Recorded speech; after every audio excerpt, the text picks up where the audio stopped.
What's up, guys? It's Wolfgang and Thomas, and we're back again with another Dorkfish review. And today, Thomas, what are we reviewing? The 2003 TMNT Shredder from Super 7. I'm super excited for that one. What about you? 7 times over. All right, guys, no more waiting. Let's get into it.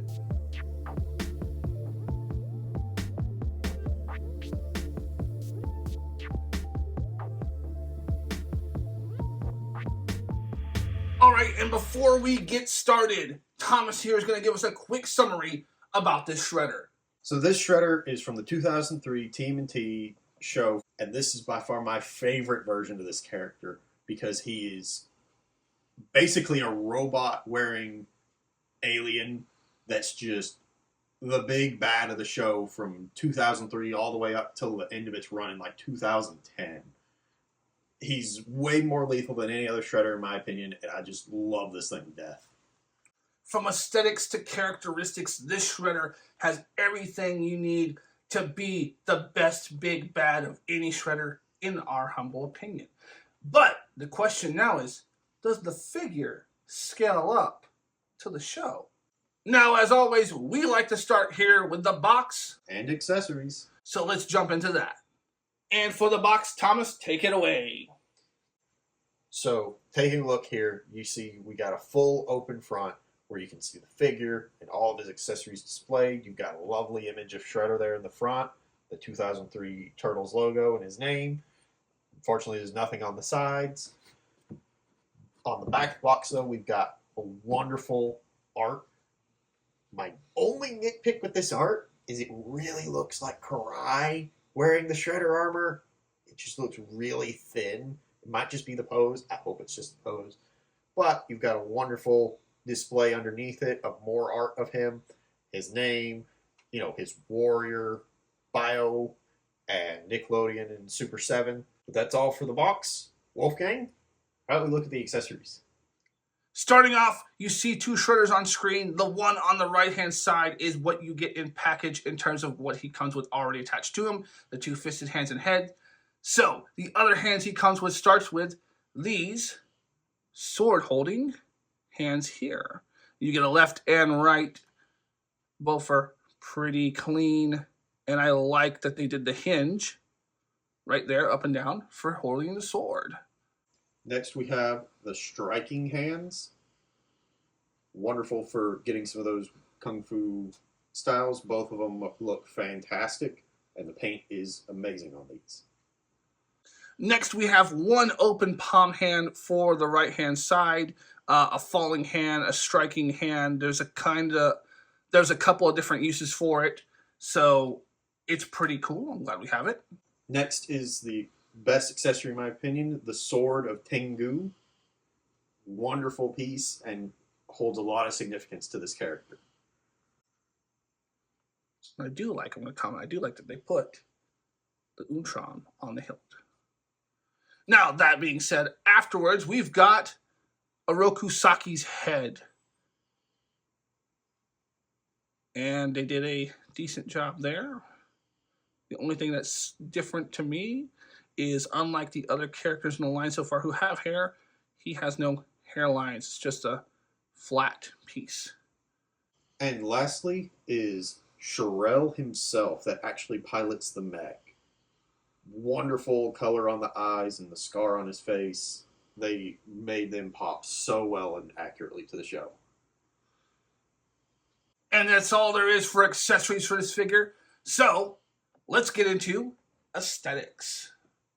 Now, normally with aesthetics, we just jump into the figure, but in this case, we do want to talk about the accessories a little bit because there is some inaccuracies and some things going on with those that need to be discussed. Starting for me with the hands. I do think the hands are really well done. I love the color and paint. I think that they nailed them. I'm glad that they did the hinge for both of these hands, holding the sword that go up and down instead of into the palm, unlike you would see here with this hand. So, and I think that they nailed the sculpt on this. So the hands are pretty good. Thomas, what do you think about the Sword of Tengu? The sword is really close. It's so close. Especially the detail of the Utram on the hilt. such a small detail, and they got it so close, but just the color doesn't quite match right. The hilt is supposed to be a white color, and it kind of comes across as gray. And then the blade itself is supposed to be a silver blade. Yeah, it just seems like they kind of just went factory plastic with these, unfortunately. So a lack of paint is a big miss, I think, for me. Now, next they've got the head for Orokusaki, and he's okay. One thing that I don't like, I don't understand why, like with Casey Jones and Splinter and all of them, they sculpted the hair in, but for him, they just gave him a flat dome head.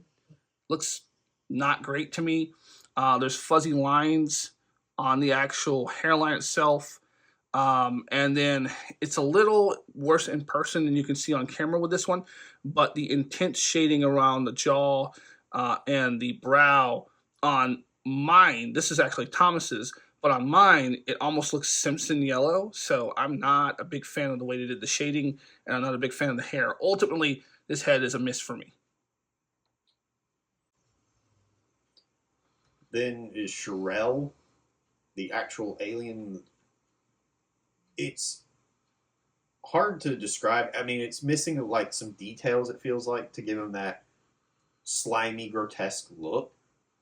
But I mean, they got the main features correct of the fins and the scar on the eyes. This is a personal nitpick, but the scar is not quite full. Like, it's supposed to be a little bit further back on his eye, and it just, that kind of bothers me on this one, but I'm glad it did come with it. And then last, we're going to get into Shredder itself. Now, mine is the one on the left-hand side, which I made a couple of alterations to, whereas Thomas's on the right is completely factory original. And so we're going to use his. But there is some things to talk about on both, because we both bought the Shredder independently, and yet both ended up with some issues, some really serious QC issues, especially on Thomas's, that we need to discuss. So we're going to go ahead and talk about the body. So bringing the Shredder forward, this is Thomas's one. You'll see in factory, they have the horns much further back than mine are now. I edited mine. They've got a weird curve to them. I'm not a big fan of that. You'll notice as you get the face a bit closer, there is some fuzziness bleeding from the paint line of the jaw here up into him. There's scuffing all on this one, which seems to be factory. Some blemishing on the shoulder pads. A big nitpick for me and Thomas on this one, and Thomas is already going to go into it because his. Tell me your biggest nitpick on this one. My biggest nitpick is the skirt. It is off center if you look at it. It wasn't mounted correctly, and so you can see like the lineup tab there where it was supposed to be further up under the belt, and so it always kind of makes him look like he's standing at a weird offset angle. The other one that bothers me, and I'm a head sculpt kind of person. That's my first big choice. Is what did the head look like? Having the horns on this one pegged in incorrectly, it's at an angle, so it should be the tip of the mask meeting the tip of the horns, and it's not. So it looks weird. It just really makes the head look off, no matter which angle you put it at. I hate that it's pegged in, and that's a minor manufacturer issue. As compared to this. But the reason we have to point these out is because there's a lot of QC issues in this wave as compared to the first wave. When I did the review of the first wave, other than some minor stuff, they were really perfect. I really enjoyed the Turtles. And seeing this Shredder, which is our favorite, look like this, it kind of hurts. Kind of feels like the QC fell off because we both have problems with the same shoulder pauldron on both of our copies from the factory. On mine, you can see that the blade here didn't look like it got released from the mold or something quite correctly, and so it kind of marred it. And Wolf's has a worse problem. Mine aggravates me. It's so frustrating. It is missing a blade entirely. Now, I did reach out to Super 7, so I will hear back from them, and hopefully they help me out with this.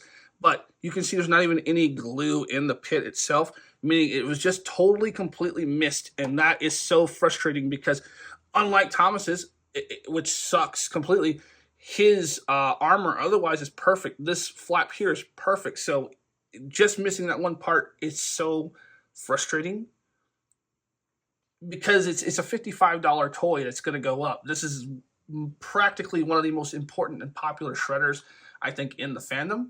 So this is not going to be a figure that's just going to sit at its price point where it first came out. As it moves and sells, this shredder's going to go up, I suspect. Because it is a really good toy, I think. What do you think, Thomas? I think it's fantastic. And to my knowledge, this is only like the second or third figure this guy's ever gotten. The original one being back in 2003 of this particular version. Yeah, I think you're right. And I think what it is they released a couple of different ones because one of them had a spinning kick action and you had the one that came with the longsword weapon.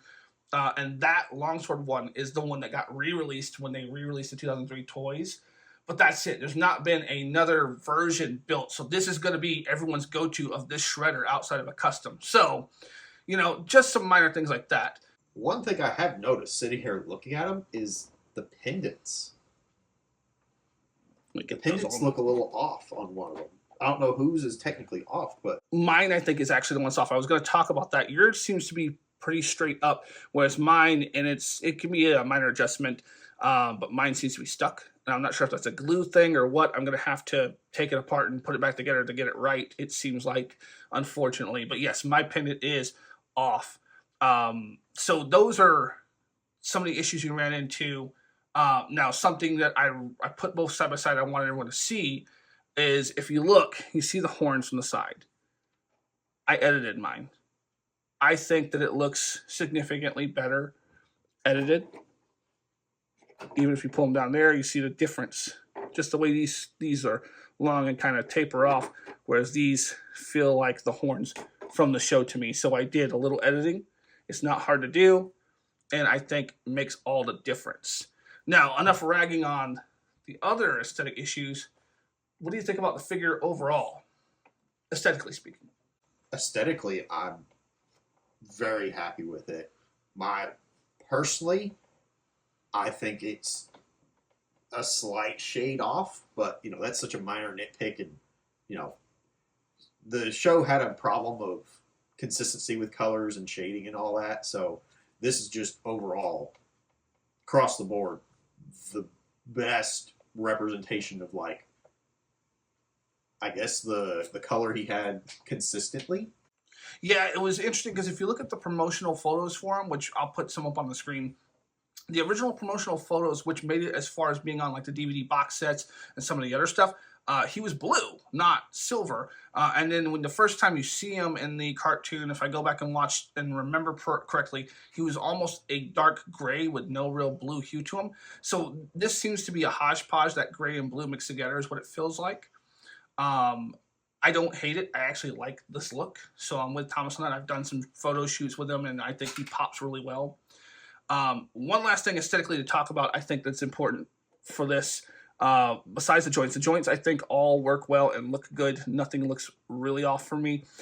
Is the piece here, the skirt piece here. I am not so certain I like this. It is a big cloth piece with a wire in each one, so you can bend it and move it, and you can rotate it a little bit. It doesn't really make a difference here, except for, while it's cool stylistically, it doesn't match anything else in the line for me. And that's what I don't like about it, is nobody else, even Master Splinter, doesn't have a cloth piece like that. So for me, while it's functional and it works good, I don't think it looks as good as if we had just had multiple peg pieces to put there that had different looks. So you had a straight down look and an articulated look, because now you don't have a straight down sash with that because of the way they're made. What do you think? I think that's interesting because I actually love the cloth. To me, it makes it feel a little more worthwhile being at its price point, having some actual sewn-in cloth, like the actual stitching and everything, the wire to help make it. You can make it do the loop around in the front, like in some shots, and loop around behind him. I think it's fantastic. My only real complaint would be that they didn't make his actual, like, would that be the girder belt right there across his skirt the same cloth, just to make it all match better. But I actually really like the cloth aspect of it. And it's interesting perspectives. That's the cool part about doing this review this way is we both have some different opinions and have some different things to look at. And it's cool that we can. And obviously, hopefully you guys are going to comment down below and tell us what you think aesthetically. Are you for the cloth or not? Let us know. Now, that being said, Thomas, it's time to move along. And what is it going to be? Articulation. Let's see how he moves. All right, and I am going to cover articulation, and we're going to use Thomas's shredder as there's no difference between them. And shredder, he can look up with his neck joint and head joint about that far, and look down about that far. He does have a double ball joint in the head peg and in the neck down below, but the size of the helmet, it doesn't really give a lot of room. So you get a little bit of swivel, and then your turning is just fine. Then you get to the arm. I do like that the armor here is all pliable rubber, so it is very easy to get him up there and then move up and back. Now, you can rotate all the way around, but there's not really a need to. You've got your bicep swivel in here, and it's a floating bicep because this is a separate pin, kind of like the Hulk in Marvel Legends.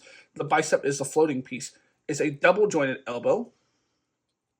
So he can go, it's a little tough, but he can go up, boom, about that far.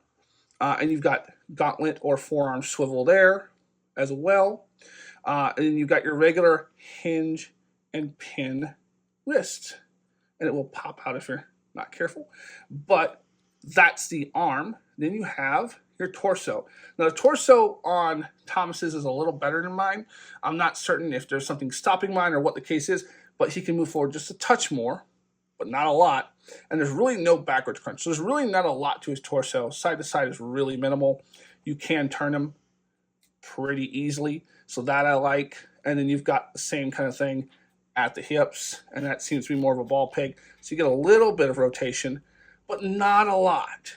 Now, his legs, on the other hand, ninja split just fine. And I like the way, again, they did the skirt similar to these. You can kick up just fine. Perfect 90-degree angle there. You can even kick back. His butt's not even stopping him. He can kick all sorts of directions. You've got your thigh swivel in there, so that's just fine. The same as the elbows. You have the same kind of swivel joints in the knees, so you have a calf and knee joint swivel as well. Double jointed knees doesn't get you as far, but he is a bigger, bulkier guy, so you're not going to kick your own butt, but that's fine. The ankles are pretty good. You've got a solid ankle rocker in there, even for the metal covering.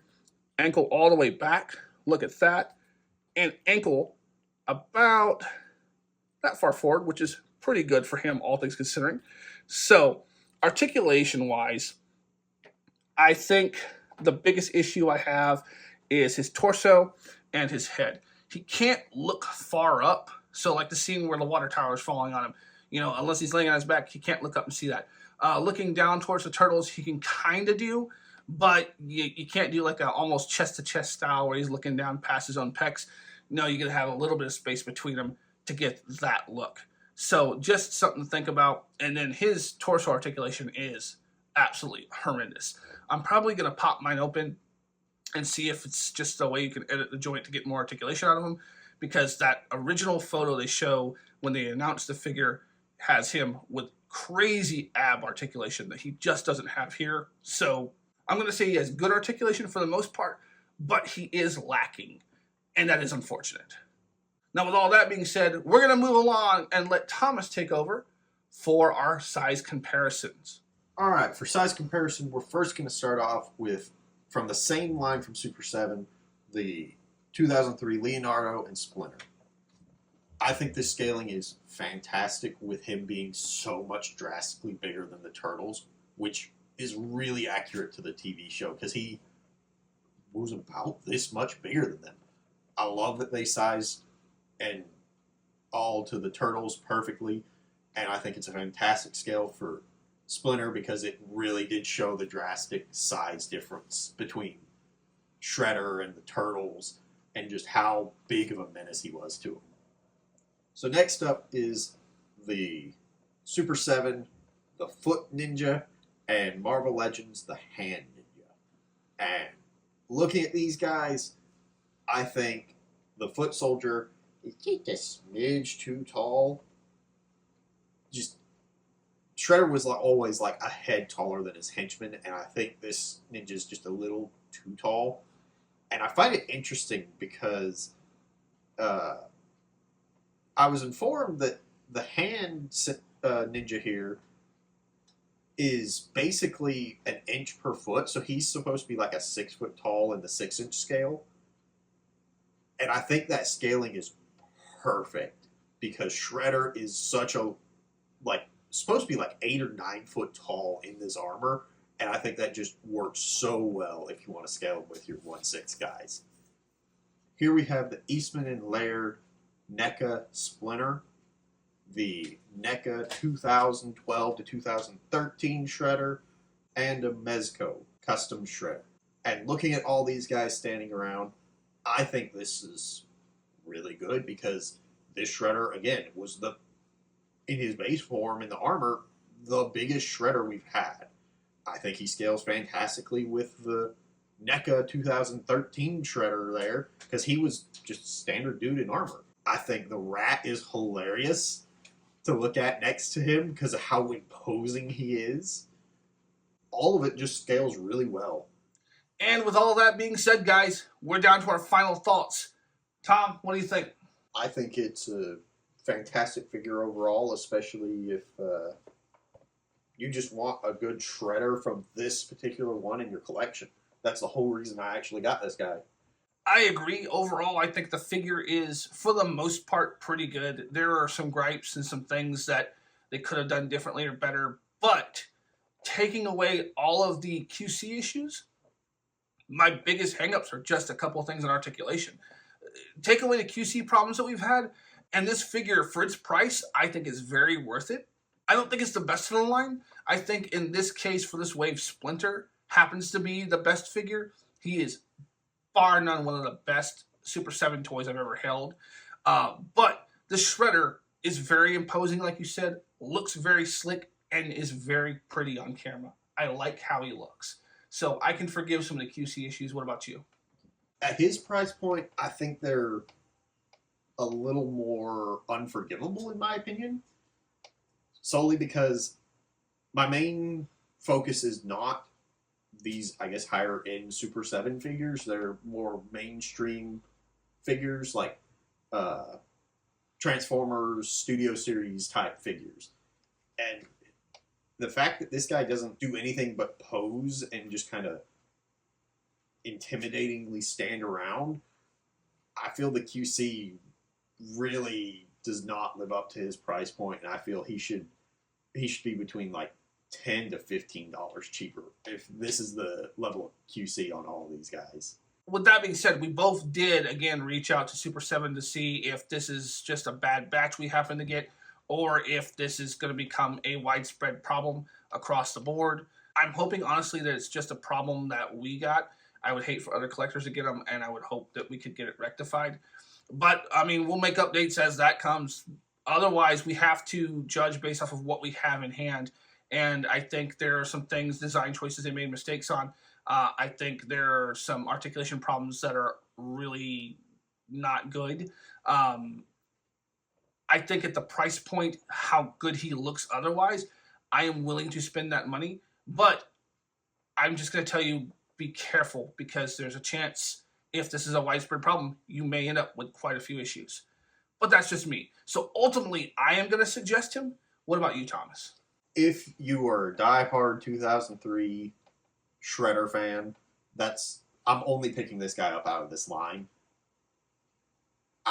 If you really love the character like I do, I suggest grabbing him, especially before, like was mentioned previously, he's probably going to do nothing but go up. I say grab him. So with that, guys, we're going to bring this review to an end. We appreciate you watching. We hope that you like, that you share, you comment down below your favorite Shredder. Is this one your one to go to? Or maybe it's the 2012, maybe it's any of the live action ones, maybe it's the original cartoon. You let us know which one you like, or maybe how you feel about this line. We appreciate you watching. I've been Wolfgang. I've been Thomas. And this has been another Dorkfish review, but it is over. Thank you, guys. Later. See ya.